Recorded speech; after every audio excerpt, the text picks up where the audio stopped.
Hey, what's up? Today, we're back at it with a story.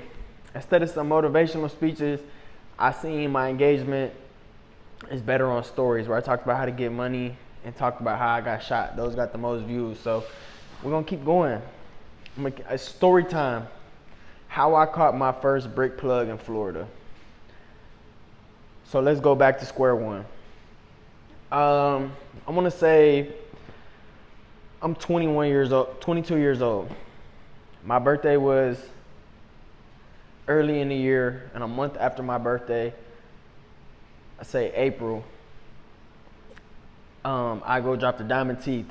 I go drop a 20 wall with TD Jewelers in Houston, Texas, with the intent to up my trap.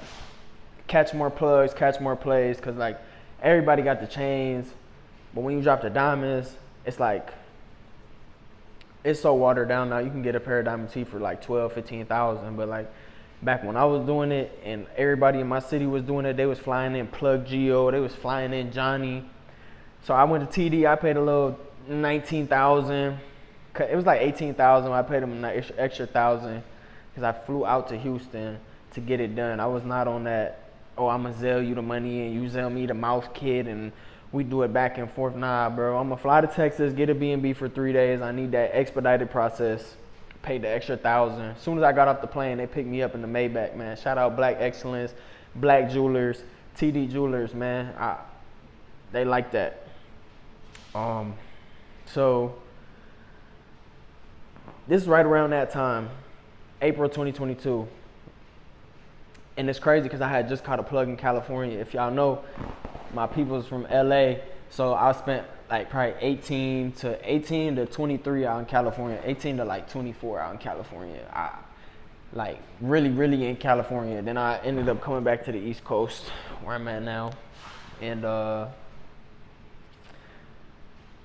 had just caught a plug in California and he let me come to the shop with them turkeys and he let me go crazy, like go to the shop, no bread, pick everything out. He like, yeah, just get home. I'm gonna get it there, get it back to Florida. So this all in the same week. Like I met the plug on a Friday and the truck landed to me on a Monday. I get to work. I'm going crazy in the towns. And around this time, everybody in my city was big on the Hellcat Scat Packs and the AMG Benzes or like the GT Coupes or just some competition Beamers. So I'm having a couple dollars, but it's nothing like reing up for free, finding a plug that really want to invest in you, bro. So I found one of them Asian plugs. He got me right, loaded me up. I moved through the load. Like, I think we had a pickup schedule for the Saturday to come pick up the money. I had done, the load landed on Monday. By Tuesday night, I was out. I had probably like a couple bags left, bro. So I'm like, bro, I'm young, I'm easily influenceable, I'm influenced, I'm rental gang. All my homies got like 2-3 cars. They got like a Honda, like little shooters and then a Scat Pack or like a shooter and a Hellcat, shooter and a competition M series on BMW. So I'm like, you know what, I'm next, bro. So I take 10,000 out. I'm like, I'm gonna go get me a Hellcat. I'm not getting in no Scat Pack. I go to the first dealership around the way and they like, yeah, the Hellcat 75,000. You gotta put 25% down or something like that. So it was over 10,000 pretty much. It was only like 15,000 or 20,000 because my credit wasn't the best. I had no guarantors, no co-signers or nothing. And I was like, yo, bro, like, y'all two in my bag. So I was like, you know what? I'm gonna just get a Scat Pack. So basically, my crib right here, a mile up the road. Go that way, it's a dealership. And I remember driving past them when I was getting in an argument with the finance team for the Hellcat. I was like, you know what? Bump y'all. I'm going over here to a little shady joint.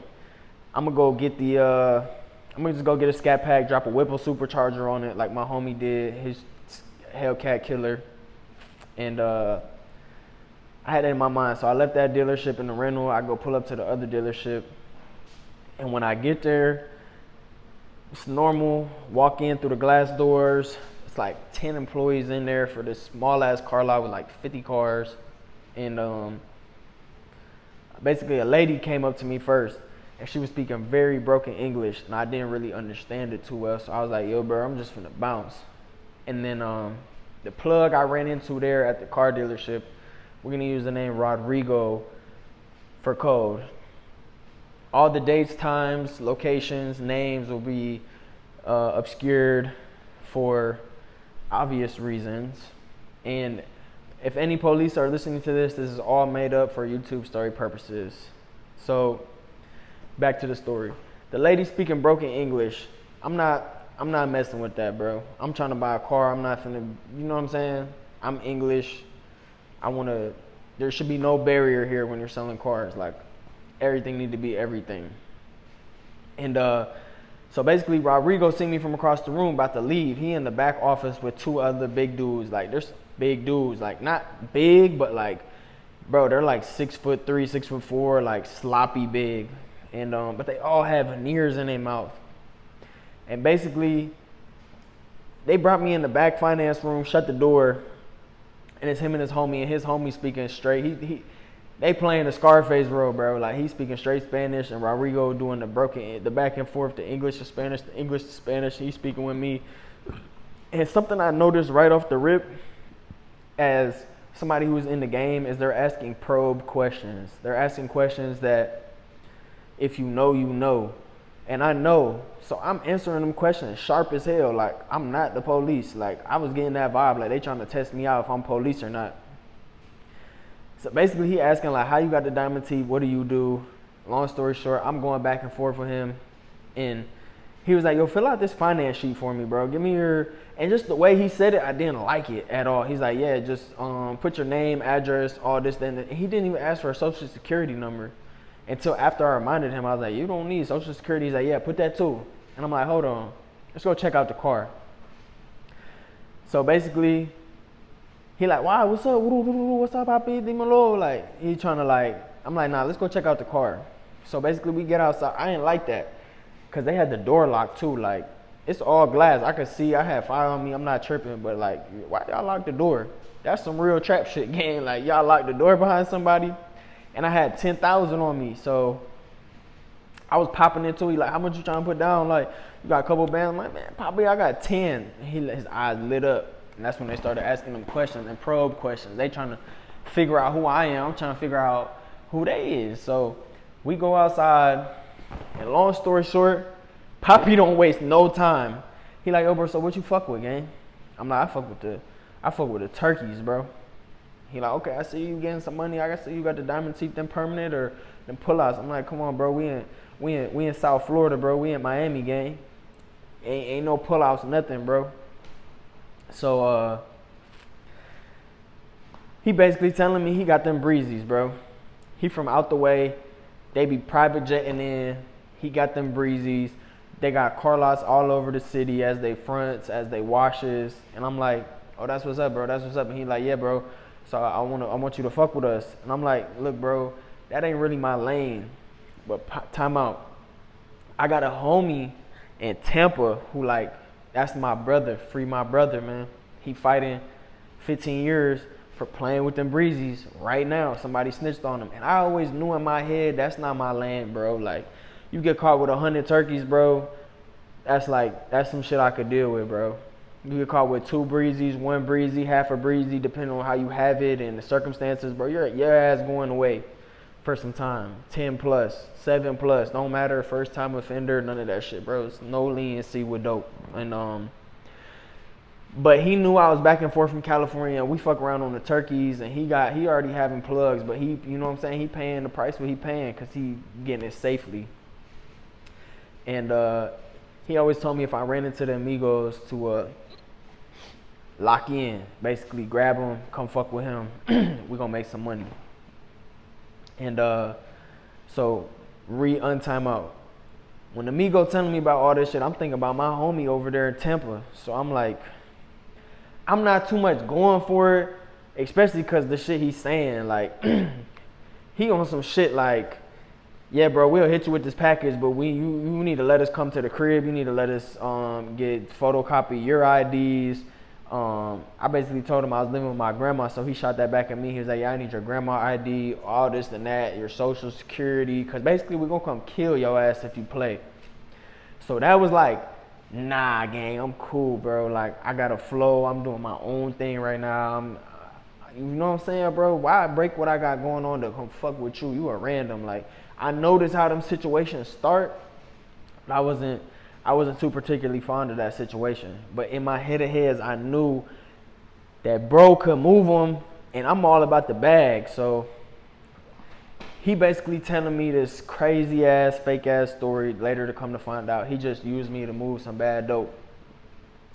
He basically said they was fucking with a Mexican, basically the same way they met me. The Mexican was trying to buck him on the money. So him and his squad went over there, cleaned up with the Mexican, and they found like 10 ounces of some puppy chow, some woof woof, like some dog. So once again, not my lane. He like, look, before we get to the big shit, I'm gonna hit you with an ounce of this. Get that off. So before, the price just sounded too good. I think it was like $550, $600 for a zip. Somewhere between $5 and $6. I don't remember what I paid. He told me something and I paid, came with $50 less. And I'm like, bro, I told you this ain't my lane, but I'm gonna fuck with it, bro, just to show you. Cause like basically they trying to see if I'm the police. But at the same time, I'm like, I came here for a car and y'all trying to fuck with me. So I'm up for whatever test at this point. I'm 22, I'm 6'2", I'm bulletproof, man. So I'm up for whatever. I ended up grabbing the joint and I go give it to my mans who play with them things. And mind you, the fake name for the plug is Rodrigo. So Rodrigo give me the ounce with the promise that I move that, it's gonna come with the bricks. So I'm like, that's no biggie, bro. The plug in LA just got me right. I got my own money. Go to the crib, go get the little money, come back to the dealership.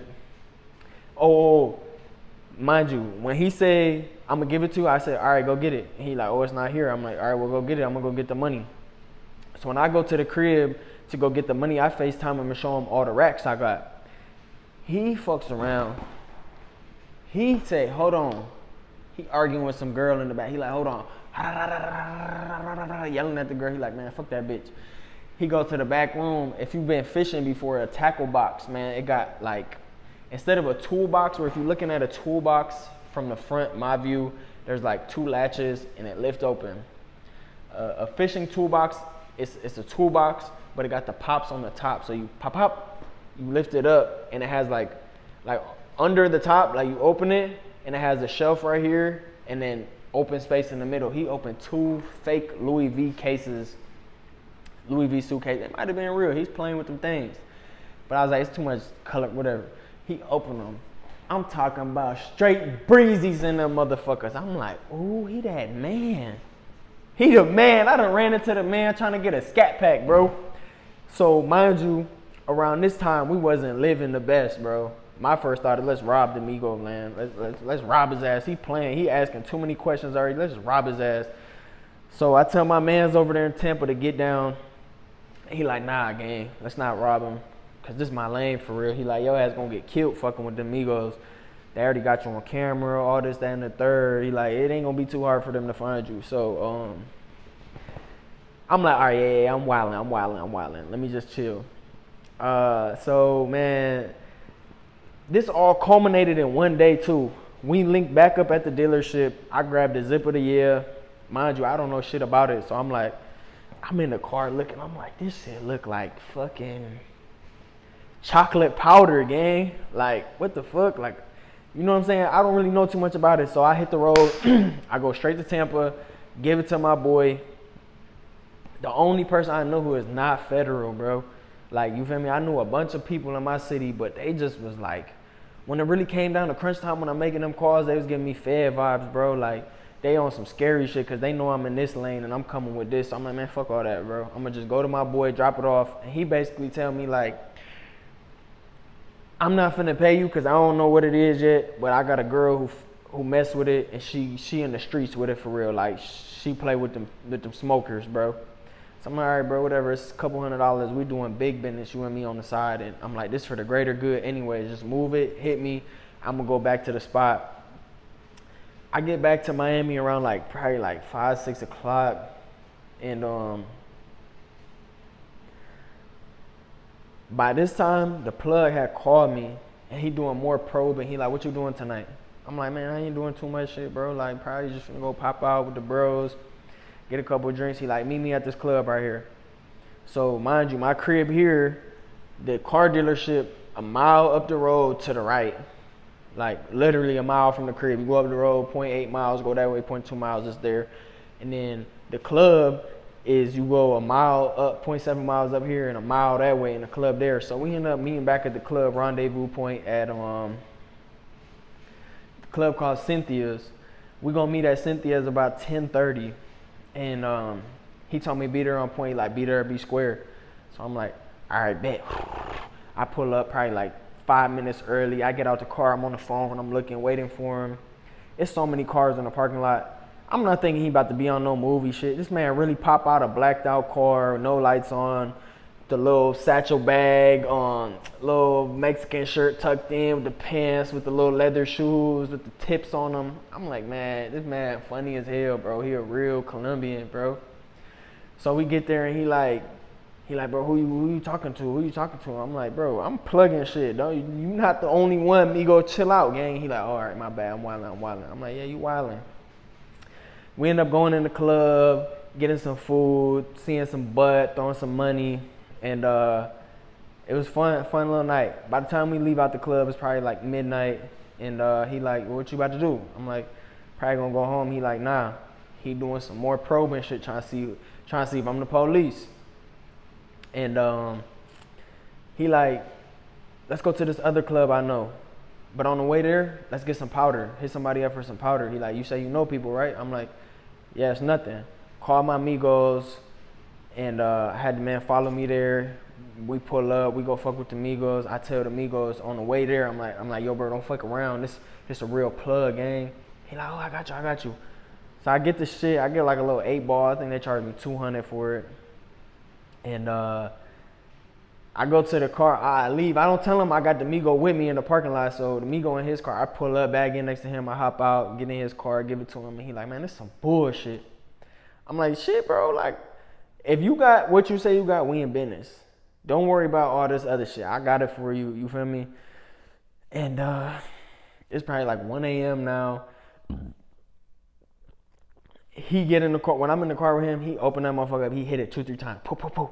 He like, man, that's bullshit. It's bullshit. He flicking the bag. And that's the only one in time I tried powder. The first, last ever time. Fucking with this Migo, man. Trying to get a plug. He like, hit it. I'm like, nah, bro, I don't mess around like that. He like, man, hit that shit. I'm like, all right, bro, whatever. I got in my Scarface mode. Pulled out my key. Hit that motherfucker. I ain't gonna lie, bro. That joint had my nose stuffy as shit. He like, yeah, you see that, bro? It ain't supposed to do that, bro. They cut this too much. I'm like, hey, bro, it is what it is, bro. I got this shit. I'm finna bounce. He like, nah, come with me to this other club. So we go to this weak-ass Spanish club, bro. Like, you know them Migos, they love Migo bitches, bro. Like, with the square butts, the nasty BBLs, like, the crazy titties, the busted, like, you know, they're like some make you feel love type girls, not like for the look type women. But we end up going there, and he like, now it's probably 2:30 a.m. And by the time we ready to leave, he like, man, fuck that, bro. We not going in, bro. His wife had been blowing his line down. He banging them bitches, banging them. And like, I remember at one point, he passed me the phone. And I'm like, yeah, I'm with Rodrigo, man. I got him outside. I'm his little cousin, da-da-da. He like, make a fake story. So I'm like, we're going to be outside. And I banging on her too, give him the phone back. I don't know how it got to this, but he like followed me here. I follow him to this little hotel. He get the room. He come out with the key. He like, man, get some bitches over here. I'm like, bro, I don't know no girls who gonna do nothing with you, bro. You damn near pushing 40, Rodrigo. You ain't got no swag. I'm young and turned. I got the diamond teeth and everything, bro. Like, you feel me? I'm known in my city, so like, I can't do that for you, bro. For me, I could, but you're gonna be mad. So he ended up having me call some escorts, bro. We get on online. We call some ladies of the night over, and I wasn't with it at all, bro. He picked them When they pulled up, they was busted and disgusted. I was not with it. And he upstairs, long story short, getting it in with Shorty. Shorty downstairs trying to get it in with me. He already paid everything. I'm like, look, I'm cool. I don't know if it was the powder. That joint had my nose stuffy, like my heart beating fast as hell.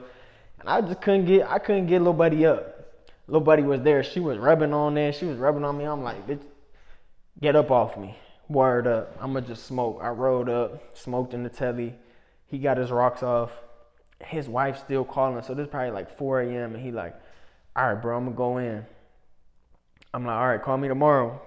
So we go in, and the next day he called me, and he get on that shit, bro. Like, yo, bro, I don't like how you like. He basically blaming me for his wife tripping on him, and then the powder not being good enough. I'm like, bro, you got the things in the crib. Like, what's going on, bro? And the next day, before he called me, my mans called me. And he like, yo, bro, that puppy child, that wasn't it, bro. Like, I gave it to the girl, and the girl talking about she gave it to the shooters, and they shoot it and it blew their arm up. So that ain't no good. So, like, when he called me regular, I think. So he got the tripping. I got on that first. I'm like, yo, bro, that puppy child you gave me, that shit some bullshit, bro. I need my bread back. And he like, boom. I'm like, what the fuck? I forgot the night before at the club, he trying to little boy me, telling me like, with this shit, bro, you can't be calling regular, bro. Like, phones is cheaper than lawyers, so always call FaceTime. And if you ever slip up and call, like, go get a new phone. So, like, I was trying to get it back a hold of him, and I didn't hear nothing for 2 days. So 2 days later, a random number called me, and he get back on that shit, bro. Like, he basically blaming me for the powder not being good enough, tripping out on the phone. I wasn't being too good of a decoy for his wife. I'm like, bro, you 40 years old. You're not supposed to be having no grown woman bantering on your phone, bro. Like, pipe your wife down if we finna be outside. If you trying to see if I'm the police and do all this extracurricular activities and whatnot with me, gang, then at least have your woman on lock. Tell her you just met a young American who own that. And you feel me? You trying to lock in. And I guess he didn't do that. So, blah, blah, blah, blah, blah. My man said that shit wasn't good. So now he on some let's rob the Migo shit. And I go kick it with the Migo again. I pull up at the car lot. And I'm like, yo, bro, I ain't with all that consignment, bro. I'm just trying to buy a couple of them joints outright. I had enough money. I probably had like 60,000 just from the Asian load that I had got, not including my own money. But I'm trying to use the Asian money to grab like 3-4 of these joints. And my man's telling me at the time, I think he was paying like 16 to 18. And the Chico told me that night when he was faded off the powder and shit. And look, bro, when I tell you Chico was drinking, Chico had like 13 shots at the first place. Hopped in a big ass truck, followed me to go get the yayo. He boot up. We go to the Spanish club. He take about 10, throwing them joints back, bro. So I'm like talking with him, and he telling me, yeah, bro, like if you want to buy them joints, I'll do you like 14. So like the next day, 2-3 days later, when I go back to the car dealership, I'm like, yo, bro, I'm not with all that. Give you my ID, give you my people's ID, bring you to the crib. I'm not with all that, bro. You're not finna hit me with 10 bricks and a fucking $250,000 tab and all this and the thirds. Like, we ain't going for that. I was like, I got a man who gonna grab him right now. If I get it for this right now, I can go make my little 2K a year. And Rodrigo basically tripping on me. He trying to, I see what he trying to do, but I wasn't thirsty for the bread, bro. He's trying to lock me in on some like, you about to work for me or nothing. And I'm like, bro, what's the point? What's the point of telling me that go for this? And he trying to front me at $2-3 higher. He telling me if I come cash out, come correct, they're gonna be 14. But he basically saying I can't cash out at first. He basically saying, I want you to move this for me. I want you to move this for me. And I'm like, no, bro. And he trying to entice me with all that, bro. You run through these 30 I got right here. We're going to take you to Colombian on the private jet. I'm going to put you on some real powder, and we're going to have the the females over there, and you gonna come to the farm out there, and you gonna see how we make these joints. And he like, the same way you FaceTime me with all that weed. He be like, bro, my people do that with the bricks. We got thousands of them joints in the mountains and over here in Medellin, wherever he was from, bro. Some part of Colombia. Rodrigo, I feel like he wasn't the man. His uncle was the man. He's just like the rogue nephew running around Florida. You feel me? Trying to do what he do to live up to the Scarface lifestyle. And long story short, I never ended up fucking with him because I didn't like the terms of the business. The terms and conditions were not up to par. I was getting basically dope boy money playing with the turkeys at this time. So ended up falling out, man. And I actually recently was just in Florida when I was getting my veneers done. My shit's way better than his. I swear to God. My teeth way better than his. He had them chiclets, boy. But he probably paid like 2-3K. He's from Colombia. You know what I'm saying? So, that shit was crazy, bro. I ran into the plug, and then I didn't even get to use the plug. It's basically, I know what they do, bro. Like, it's a real common thing. Like, they'll really have you move that work, then they'll ice your ass, bro. Just you stanking on a money drop. Like, you come to get a money and come to get your end of the cut, and they just, whoo, like, you feel me, flame you. So I wasn't really with it. And for the next 3 to 5 months, I was plotting on robbing them, man. Like, with my boy over there who he a real player, bro. Like, he really ice shit too. Like, he really up a couple hats. Drug debts, robberies, stuff like that. And you know, I ended up, with my better judgment, leaving the whole situation alone. I thought about it. I was like, it'll be just my luck. Grab 2-3 of these joints with the plug money, then get caught up with them, or somebody snitch on me or something, bro, and fucking God knows what. So that is the story about how I met my first plug and did not even get to use my first plug. Because he was just too crazy, man. He was just too crazy, bro. He was like trying to bring Colombia lifestyle over here. And I understand it, man. If I was a rogue Colombian too, I would just be over here icing shit too, finding people to move it for me for hired. He probably getting them joints 9,000, trying to get me to move them double up when he know they only go for like 12, 13, 14. So like, I see what he was trying to do, but he couldn't do it with me. It wasn't gonna work. I'm not no little boy, no matter how young I was. He tried to like big brother leverage himself into me, and just didn't work, man. Free my boy over there in Tampa. He actually fighting some brick cases right now. Somebody snitched on him. He got conspiracy and constructive possession from a raid on a house that wasn't in his name, but he was there, and somebody snitched on him. Like, basically somebody grabbed the work, was on the way home with a brick, and before they made it, they got snitched. They got pulled over, and I guess they didn't even get locked up. They told the boys straight up, like, yo, I'll tell you where I got this joint from if you let me go. So the man got out. The man did some control buys, and I don't even think they did control buys. The house just got raided. Straight up, it said federal marshal's hold when we looked up his paperwork, or his bond information and whatnot. So that's what I heard through the street. Somebody snitched on him. Didn't even get to make it. They didn't even get halfway home. They got caught with the work. Snitched. Got to go home and hit my mans with conspiracy and constructive possession. So he fined like 15 years right now. He got a real good lawyer. So trying to get somewhere in the half range, probably like 7 to 8 years. And hopefully he'll be home soon, man. Y'all have a good one, man. We outside.